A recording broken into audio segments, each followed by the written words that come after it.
Espíritos, é tarefeiro, já é figurinha carimbada. Eu vejo que ele trabalha muito por Fraternidade Sem Fronteiras, sempre fala deles. Trouxe os livros dele para vender também, que tem a renda totalmente por fraternidade. Então a gente tem a mesa de livros ali. Então vou deixar a palavra com ele, que eles que vieram para falar, né? Então vou pedir uma salva de palmas para o Maurício.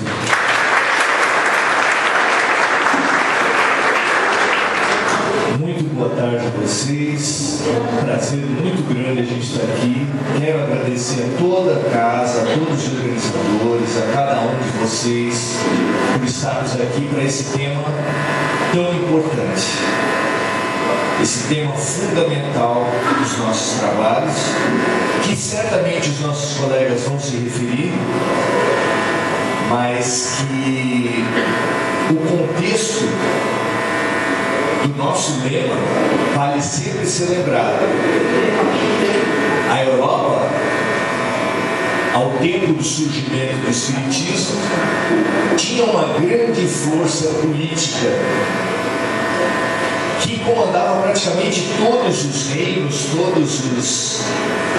todas as nações, todos os pensamentos, e que tinham uma ideia, um dogma estabelecido: fora da igreja não há salvação. É um dogma que deixa todos nós perplexos, que deve deixar todos nós perplexos por dois motivos. Em primeiro lugar, será que é verdade que a salvação é prerrogativa de só aqueles que frequentam uma certa religião? Será que pode haver lógica nisso?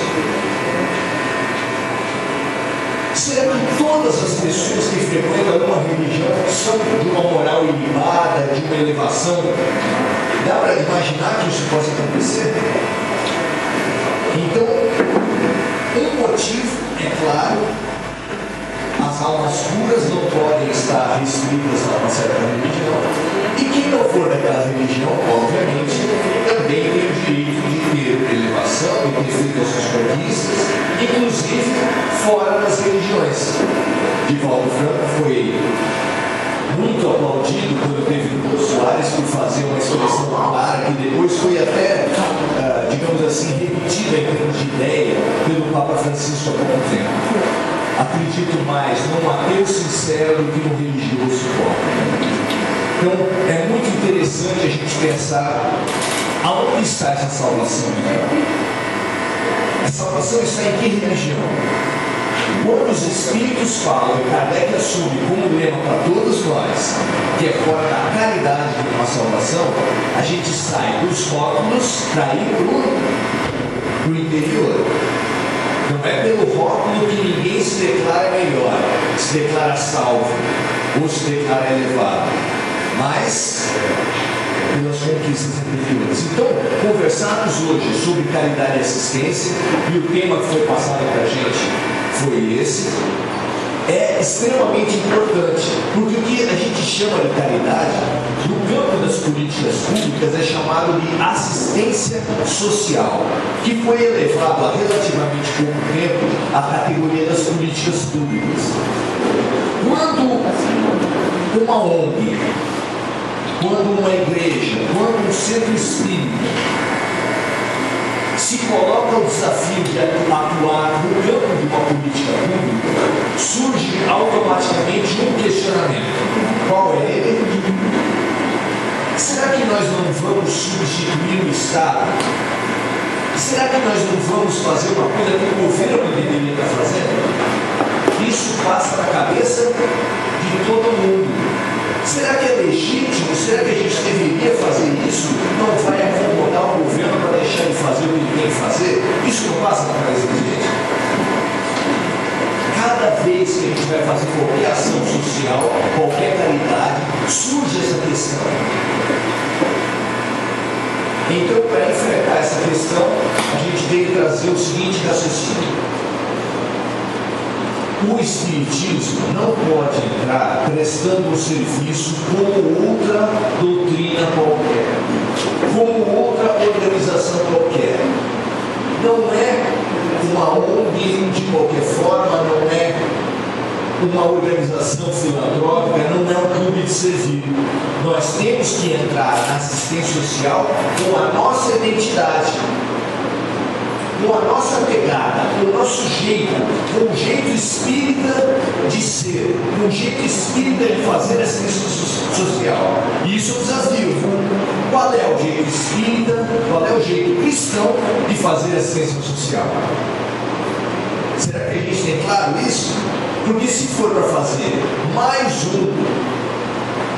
um equipamento de idosos, mais um trabalho com população de rua, só para pegar os exemplos que a casa já faz, ou mais qualquer trabalho nesse campo, nós realmente vamos estar apenas repartindo o cenário com o Estado e com outras organizações. Será que é isso? Por exemplo, eu vou fazer um paralelo. Alguém coloca em dúvida que a mulher deve estar no campo de trabalho? Que a mulher deve trabalhar em sociedade? Alguém coloca em dúvida isso?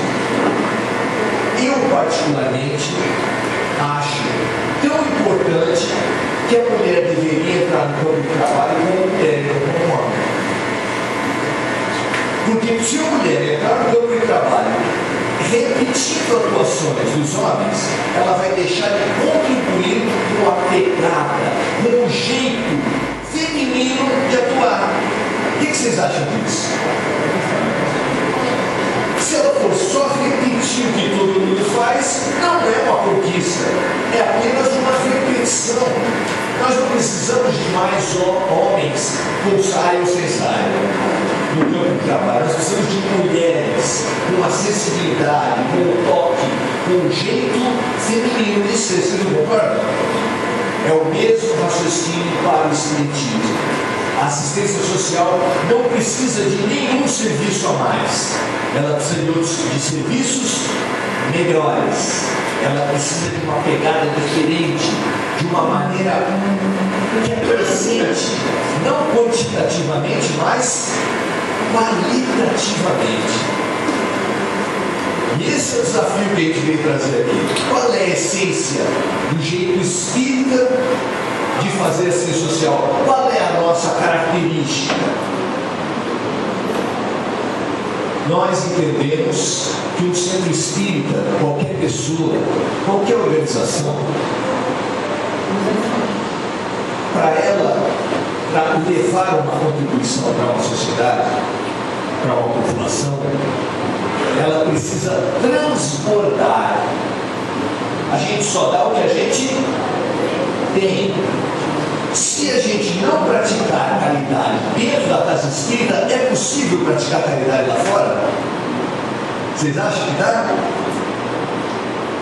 Então o nosso raciocínio foi caridade a partir do centro espírita para pensar a nossa contribuição na assistência social. E a gente propõe para vocês um exercício meio original. Se nós tivéssemos a oportunidade de pensar a caridade no centro espírita, fazendo uma entrevista com o espírito de luz, vocês acham que seria bom? O que vocês acham? Se nós pudéssemos entrevistar o espírito de luz a respeito da caridade no centro espírita, vocês gostariam? Por exemplo, alguém que saiba falar de caridade e de amor, o que vocês acham de Paulo de Tarso? Vocês querem entrevistar Paulo de Tarso? Eu não sou médico. Não tenho essa mediunidade psicofônica. Mas a proposta da gente aqui hoje é essa: entrevistar Paulo de Tarso.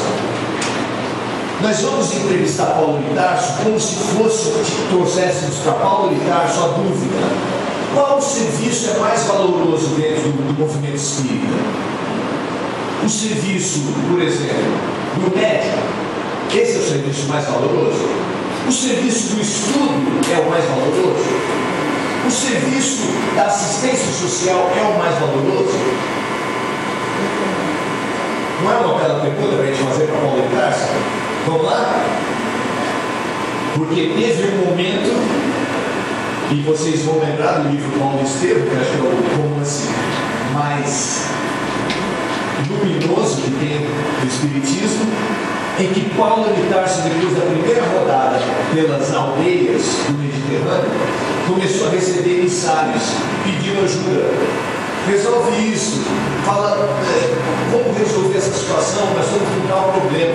E ele recebeu tantos emissários e ele estava com um problema na internet naquele tempo.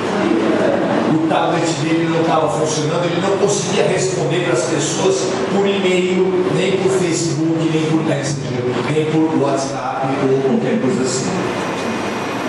Como fazer para responder as questões? O que vocês acham? Como faz? Ele recebe emissário de todo lado. Como é que você faz? Quando ele estava pensando como é que eu faço para ir a tal cidade para responder, veio o outro, e veio o outro, e veio o outro. E o peso do trabalho dele caiu sobre ele mesmo.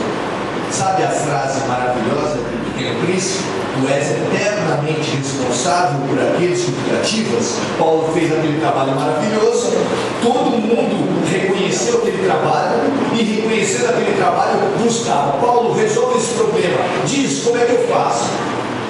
E isso caiu sobre ele como uma tonelada. E conta Emmanuel, nesse livro fabuloso, que ele chorou. Ele foi para a igreja, passou a noite em oração, chorando, porque não sabia como ajudar os amigos, como ajudar os irmãos que ele produziu, que ele foi atrás. Vocês entendem a angústia dele? No meio da oração apareceu uma mancha branca, uma nuvem branca na frente dele. Essa nuvem foi crescendo, foi se tornando uma forma humana, e nosso Senhor Jesus Cristo apareceu para Paulo de Tarso e falou para ele assim: você vai usar os dons do Espírito. Deve ter dado silêncio também, porque ele também não entendeu. Ele falou: a partir de hoje você vai escrever para as aldeias.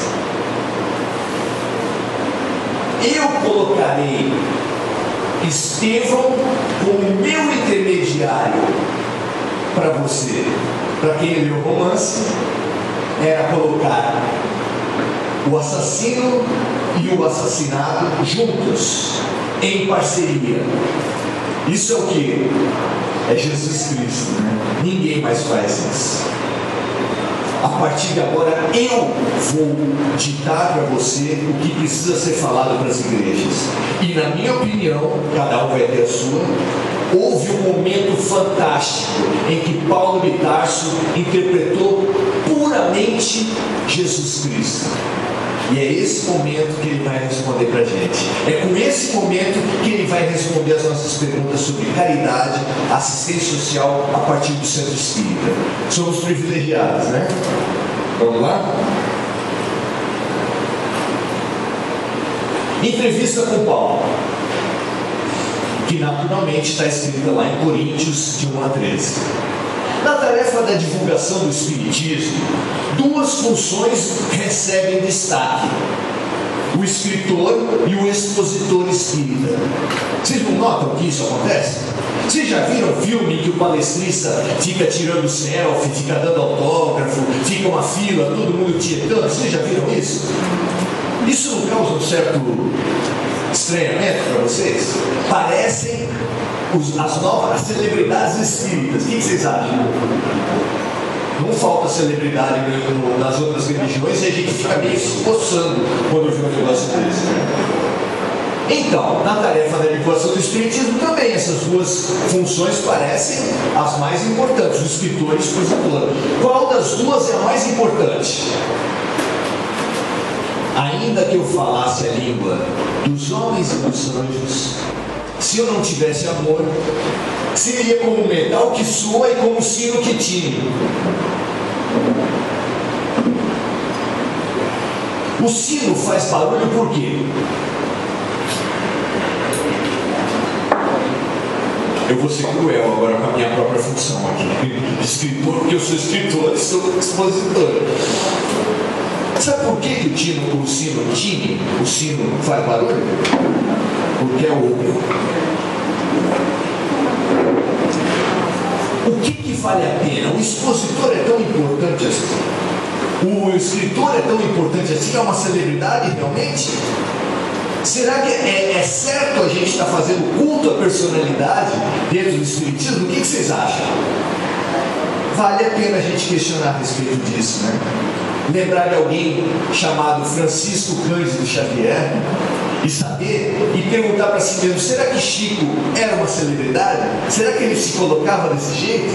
Será que quando ele estava no pinga-fogo ele não estava tremendo e pedindo a todo tempo o testemunho de Emmanuel? A cada resposta ele falava: Emmanuel está aqui do meu lado e está dizendo isso, aquilo outro. A vaidade é um dos grandes problemas, e essa resposta de Paulo de Tarso merece uma reflexão muito interessante. Ainda que eu falasse a língua dos homens e dos anjos, se eu não tivesse amor, seria como um metal que soa e como um sino que tine, que faz barulho, mas que ele em si é vazio, é oco. Um expositor e um escritor, se não for imbuído de amor, ele será como um metal que tine. Ah, Maurício, mas você está falando de amor, não está falando de caridade. Pois é. Se você já manuseou o Novo Testamento, você vai saber que essa passagem, conforme a tradução, fala assim: se eu não tivesse caridade, eu nada seria. Lá no outro momento luminoso em que João define Deus, o que João definiu Deus, em algumas traduções fala Deus é caridade, em outras traduções fala Deus é amor. Isso quer dizer que para os tradutores do Evangelho, caridade e amor são sinônimos. Vale a pena pensar a respeito disso, porque hoje, se fizesse uma pesquisa o que é caridade, ia dar na cabeça cesta básica. Caridade é cesta básica. Os tradutores falam que caridade é amor. Dá para pensar, né? Vamos lá. Isso a respeito do expositor e do escritor. Eu estou provocando, eu sei que eu provoco, mas quem me conhece sabe que é assim, né? Nas instituições, há quem exerça a tarefa da mediunidade, outros do estudo e pesquisa, agrupando-se em torno de espíritos e de médiuns. Os mais antigos do Espiritismo sabem que o Espiritismo, há um tempo atrás, tinha partidos, os favoráveis ao Chico e a Divaldo. Ficavam disputando todas as coisas. É uma coisa impressionante. Agora continua, tem gente que é do Haroldo, tem gente que é... É uma coisa meio estranha isso, né? Então, agrupando-se em torno de espíritos e de médiuns, como o senhor vê essas funções? As funções da pesquisa, do estudo, da mediunidade. Vamos ver o que Paulo fala? E ainda que eu tivesse o dom da profecia, para quem não sabe, profecia é o termo que se usava no Evangelho para falar de mediunidade. No Evangelho fala de mediunidade? Não existia a palavra mediunidade, então não podia ter, né? Ainda que eu tivesse o dom da profecia e conhecesse todos os mistérios e conhecesse toda a ciência, tivesse estudado tudo, toda a literatura espírita, não só lido, relido e estudado, e ainda que tivesse toda a fé, de maneira tal que transportasse os montes, se eu não tivesse amor, eu nada seria. Muitos dos amigos, terceira pergunta, muitos dos amigos se entregam à distribuição de assistência aos necessitados, dedicando muitas horas, recursos e tempo nessa tarefa. Como não admirar essas pessoas? Não é verdade? O Espiritismo é pródigo nessa análise. Vocês, quem aqui já leu Voltaire? Não é um livro interessante? Que outra religião vai pegar um dirigente da federação que distribuiu muita cesta básica a vida toda porque era um empresário e vai colocá-lo numa situação quase que ridícula? Porque quem não sabe, a autoria espiritual de Voltaire é do irmão Jacó, mas o irmão Jacó é pseudônimo de Frederico Figner, ex-presidente, ex-diretor da Federação Espírita Brasileira. E ele relata a seguinte cena: ele estava esperando o ônibus para ir para a colônia. Espírita já sabe que tem ônibus no mundo espiritual, então isso não é novidade. Quem não é, deve estar, nossa, ônibus, pois é. Ele estava lá com um grupo de pessoas e um responsável, o instrutor deles. Aí chega uma senhorinha, muito simples, com uma luzinha no peito. Uma luz, assim, uma certa luminosidade no peito. E aí, Frederico Figner, olhando aquilo, fez o que a gente faria, né? Procurou e não encontrou. Mas como ele era empresário, tinha feito muita caridade, era espírita há muito tempo e foi diretor da FEB, ele resolveu para ele a situação. Sabe como? Trata-se de uma santa. Porque se ela tem luz ou não tem, ela deve ser uma santa. E já cutucou o orientador. Eu não conheço o nome dessa santa. Conta para mim quem é. Nada disso. Não é uma santa. É uma professora primária de periferia, que nunca teve o nome colocado em jornal, nunca vai ser nome de rua, nunca vai ser nem nome de escola, mas que é muito lembrada, com muito amor, pelos seus alunos, pela família dos seus alunos, porque ia na casa, corria atrás, ensinava com todo o amor da vida. Não é interessante pensar nisso? Qual é a essência? Qual é a marca do espiritismo? O que a assistência social mais precisa? O que será? Então, ainda que eu distribuísse toda a minha fortuna para sustento dos pobres, diz Paulo. Então, não é só fazer campanha à noite da pizza. É pegar todo o seu dinheiro e dar para os pobres. Ainda que eu distribuísse toda a minha fortuna para sustento dos pobres, e ainda que entregasse o meu corpo, então ele vai além. Não é só você dar tudo que você tem, é você dar o seu corpo. Que eu desse o meu corpo para ser queimado. Se não tivesse amor, nada disso me adiantaria.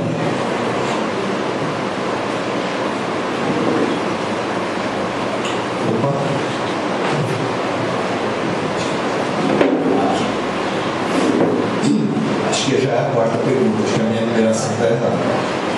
Muitos dos amigos se entregam. Não, essa já foi. Por isso. Quarta.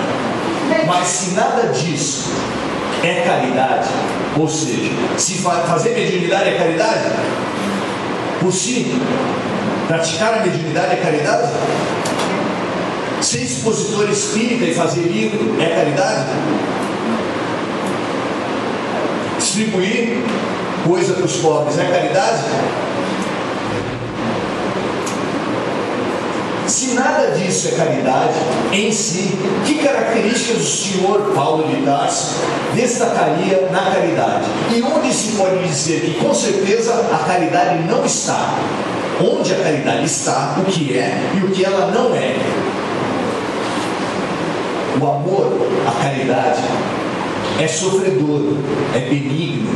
O amor não é invejoso. Tem inveja na casa espírita? Tem fofoca? Bom, vou parar por aí, senão a gente fica deprimido, né? Aí a gente sabe.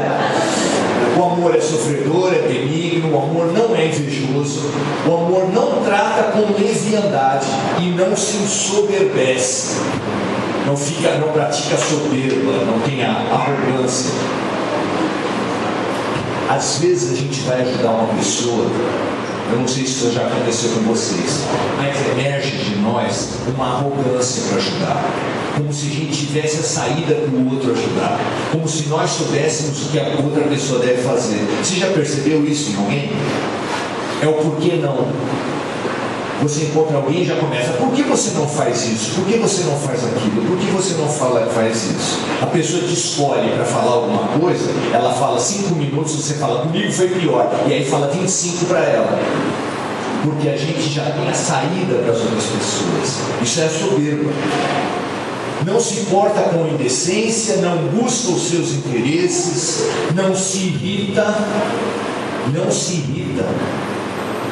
não suspeita mal, não folga com a injustiça, mas folga com a verdade. Tudo sofre, tudo crê, tudo espera, tudo suporta. Eu sinceramente leio nisso Jesus Cristo falando. É muito maior do que Paulo.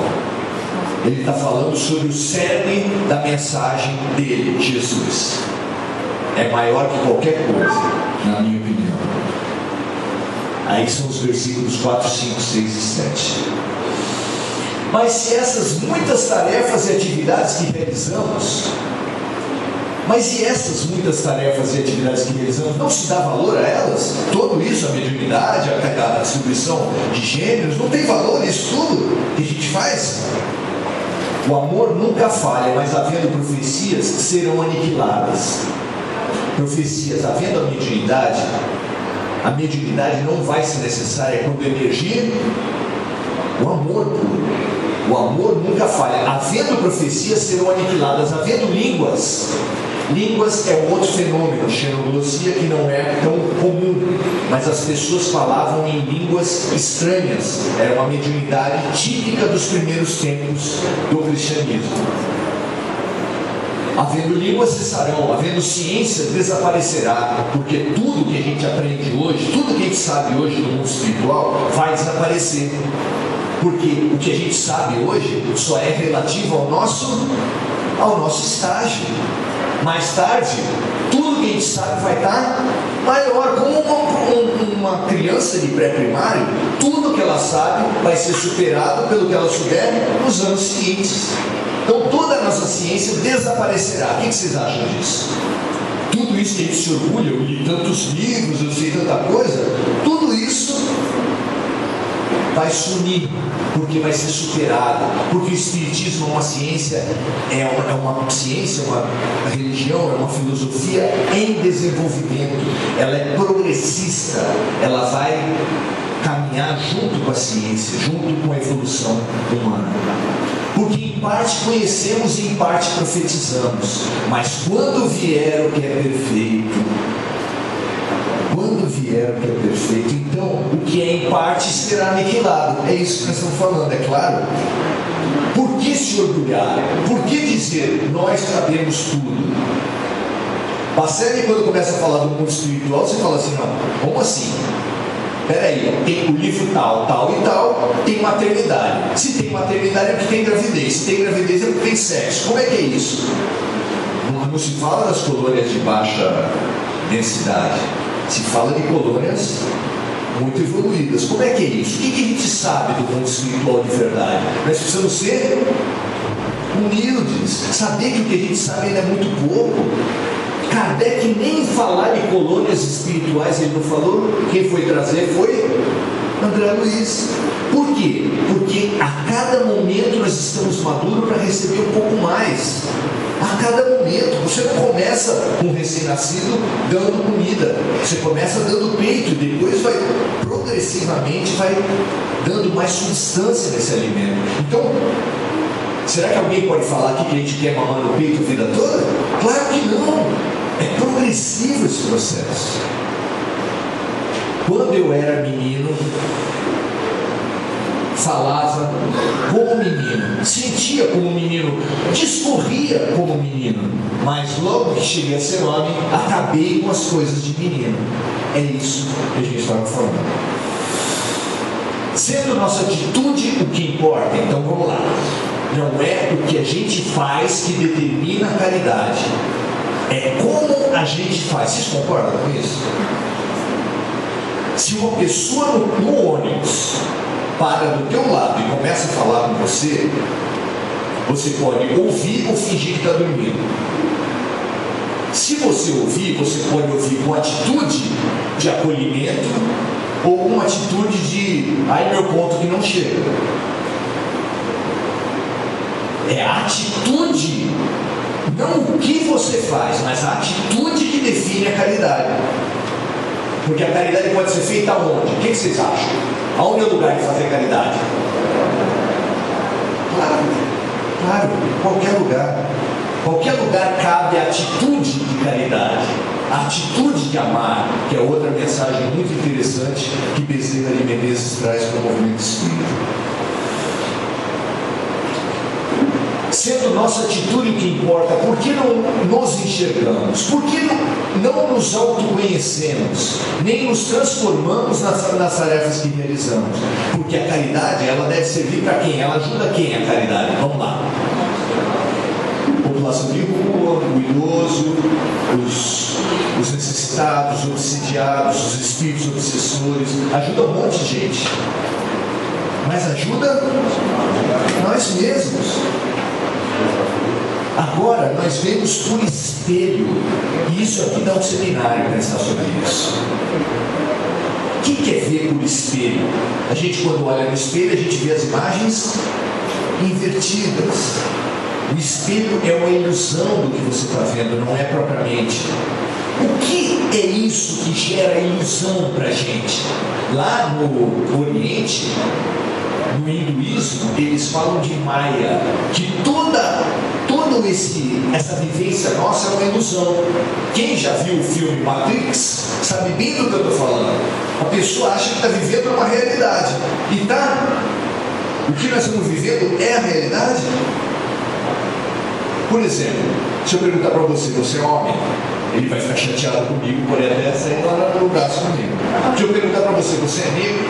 Você vai falar, se você for militante, você vai falar, claro que sou, então. Você é mulher? Você é espírita? Quem somos nós? Nós somos isso que a gente parece ser? Nada. Você não é negro, ele não é homem. Vocês não são mulheres, nós não somos espíritas. Nós apenas estamos. Se eu falar que você é cor-de-rosa, você vai falar, não, isso eu não sou cor-de-rosa. Essa é só minha roupa. Eu não sou cor-de-rosa. Então, nós somos o quê? Quem é você? Nós somos espíritos. De que sexo? Você é um espírito de que sexo? De que nacionalidade? Torce para que time o teu espírito? Não tem. Isso tudo faz parte do jogo, faz parte de uma dinâmica de grupo que o nosso professor trouxe para nós. A encarnação. Para que esse jogo de ilusão todo? Isso da outra, é outro, né? Mas ele força a gente, Deus força a gente com a encarnação a diversos exercícios. Quais deles? Primeiro a gente tem que se defender. E ele não deu para a gente as maiores garras, as presas, não deu as maiores garras, não deu os maiores músculos. Nós estamos longe de ser os animais mais fortes. Por que Deus fez isso com a gente? Porque se correr, o bicho pega. Se ficar, o bicho come. Mas se juntar, o bicho foge. Vocês entenderam? Se correr, o bicho pega. Se ficar, o bicho come. Se juntar, o bicho foge. Por que nós temos a reprodução sexuada? Vocês lembram como a ameba se reproduzia? Se reproduz ainda, né? Eu só falo se reproduzia porque era na minha sexta série. Então a ameba, ela cresce, depois vai fazendo cinturinha e puf, virou duas. Por que o ser humano não se reproduz assim? Nós precisamos de parceria para se reproduzir. Por que Deus deu o sexo desse jeito? Porque a gente precisa se associar, precisa se unir. Várias determinações da matéria fazem a gente precisar se agregar, se unir. Experimenta para construir um prédio com engenheiros. Você precisa de 30 pessoas para construir um prédio, você contrata 30 engenheiros. Bacana? 30 arquitetos, dá certo? 30 pedreiros, então. 30 azulejistas. Você precisa da diversidade. Por que a gente precisa da diversidade para viver na Terra? Precisa de homem e mulher, precisa da diversidade para aprender a cooperar. É como se Deus desse, por exemplo, feijão para ela, arroz para ela, cada ingrediente para um, forçando o que para a gente comer? Ah, vocês querem comer? Cooperem. Cooperem. Se vocês quiserem comer, vocês precisam cooperar. Se vocês quiserem existir como espécie, vocês têm que cooperar. Se vocês quiserem se defender dos inimigos, vocês têm que cooperar. Isso quer dizer o quê? Nós viemos para a Terra para ser impelidos, para ser estimulados para quê? Para a cooperação, que é a base do quê? Base da fraternidade, base da caridade, base do amor, que é o objetivo de estar aqui na Terra. Então, sendo nossa atitude, já subiu para aqui? Sendo nossa atitude o que importa, por que não nos enxergamos? Porque agora nos vemos por espelho, em enigma, mas então, um dia nós veremos face a face, um dia nós veremos as coisas como elas são, e esse dia pode não ser tão prazeroso assim. Vocês já ouviram falar sobre o Hospital Esperança? Já? Vocês já foram correndo de casa ver se tinha no plano de saúde de vocês o Hospital Esperança? Vários autores espirituais estão falando que existe um manicômio para religiosos. Não é bacana a gente saber disso? Gente, tem um manicômio no mundo espiritual só para religiosos. Por que religioso enlouquece? Porque a gente morre tendo feito uma série de obrigações humanas e acha que vai ficar ali bem com Deus. Ah, mas eu paguei o dízimo e louvei bem gritado. A pessoa morre lá em cima e fala: nossa, vou estar ali bem com Deus. Eu fui batizado, crismado, casei, tomei extrema-unção, vou estar ali bem com Deus. Chega no Espiritismo, se não mudar a cultura, se não mudar a pegada religiosa, você vem no Espiritismo e já começa inconscientemente a zapear. O que eu preciso fazer para ficar bem com Deus aqui? Deve ser ouvir palestra, tomar paz, participar da noite da pizza, dar grana para cesta básica, pagar a rifa. O que é?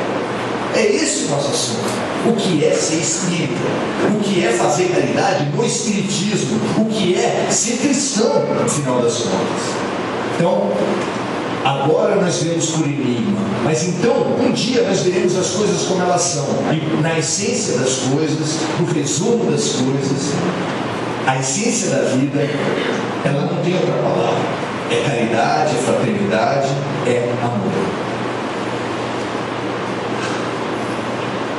Em resumo, deixando de lado tudo que é provisório e momentâneo, é isso que a gente acabou de falar. Tem muita coisa que é provisória, que é só uma dinâmica de grupo, uma didática de Deus para nos chamar ao amor. Mas deixando de lado tudo que é provisório e momentâneo, o que resta de definitivo nas nossas vidas? E Paulo encerra para a gente falando assim: agora pois permanecem a fé, a esperança e o amor. Esses três, mas o maior deles é o amor. Não dá tempo de explicar para vocês a política de assistência social, a proposta de política de assistência social vigente no Brasil hoje. Mas eu vou falar duas coisas. Eu já fui presidente do Conselho da Criança e do Adolescente de Santos. E eu posso falar para vocês que são muito poucos os agentes espíritas nos conselhos da criança. Às vezes o espírita faz diversos programas, por exemplo, no campo da deficiência, da atendimento à criança deficiência. Santos é destaque, tem inúmeros programas nesse campo, mas falta espírita para pensar a cidade, para pensar a política da cidade. Será que nós temos contribuição para pensar a melhoria da cidade?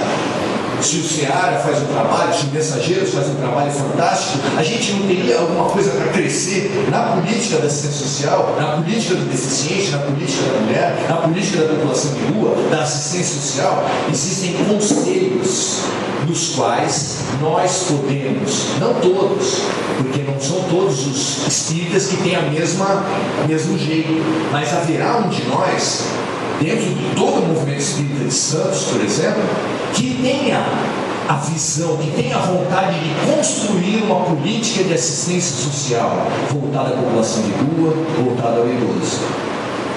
Não é difícil. E se a gente se fechar dentro da casa espírita, a gente vai deixar de dar uma contribuição para a cidade. Além disso, uma das grandes forças do excluído está, aliás, para nós também, está nas nossas relações. A nossa força, ela está na quantidade de pessoas que você consegue agregar. Então, uma casa espírita, ela tem a função de ser fraterna, de ser cooperadora entre os serviços que atuam, e em 2 níveis. Eu não sei quando eu vou me fazer entender, se for o caso a gente conversa depois. Em 2 níveis. O primeiro é no nível do conselho da cidade, que eu já me referi. O segundo nível, que uma casa espírita pode praticar a fraternidade e a cooperação, é no seu território. Como assim no seu território? Conhecer a vizinhança, conhecer os outros serviços que já existem ao seu redor, fazer rede de atendimento aonde ela atua, trocar ideia e visitar. Ah, mas o outro é pentecostal. Lá, o outro é católico. Vamos conhecer. Isso é agregar, isso é cooperar, isso é fazer política. Nesses tempos de hoje, falar em fazer política, todo mundo já fala: meu Deus, Maurício, você vai falar em fazer política? Vou falar em fazer política.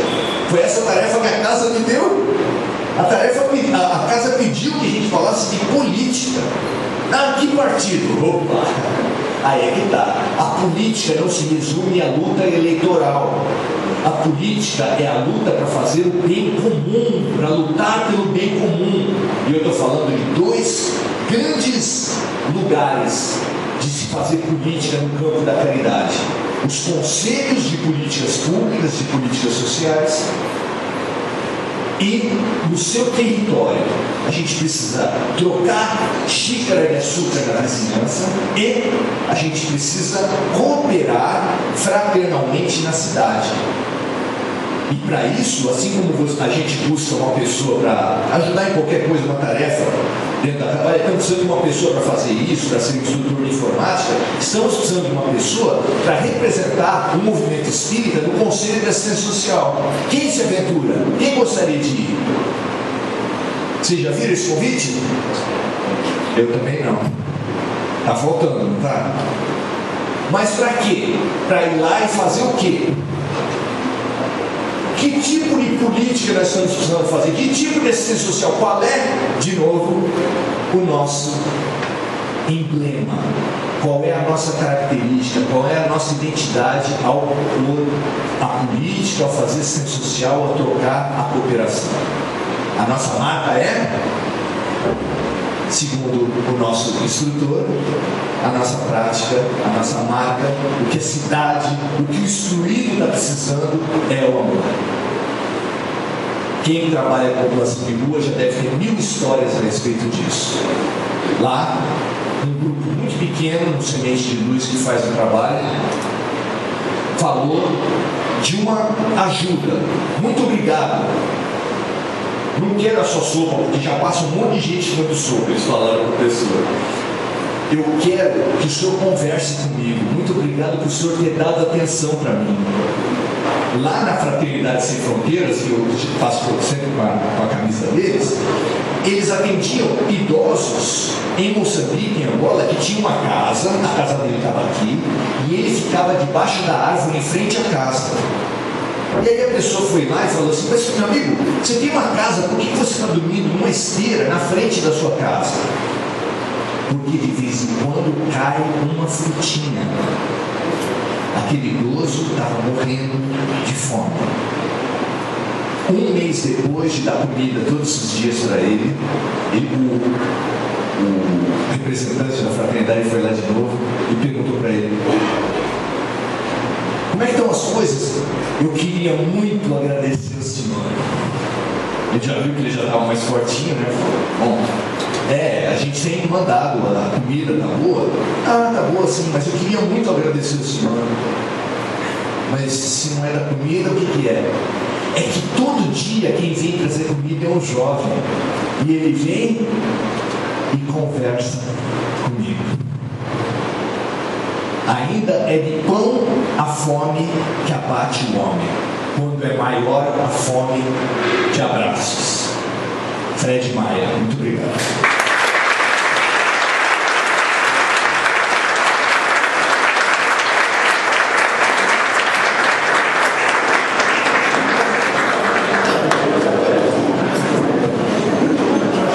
Acho que a gente iniciou muito bem o nosso seminário com a explanação do Maurício. Eu acho que ele conseguiu colocar para a gente nessa abertura exatamente o que a gente deve pensar e como a gente deve agir com a caridade, né? Como ele falou, não existe lugar para a gente fazer caridade, né? Aonde quer que a gente esteja, a gente sempre tem essa oportunidade através de nossas atitudes e nossas intenções. Então, mais uma vez, agradecer ao Maurício pela excelente explanação. Muito obrigado.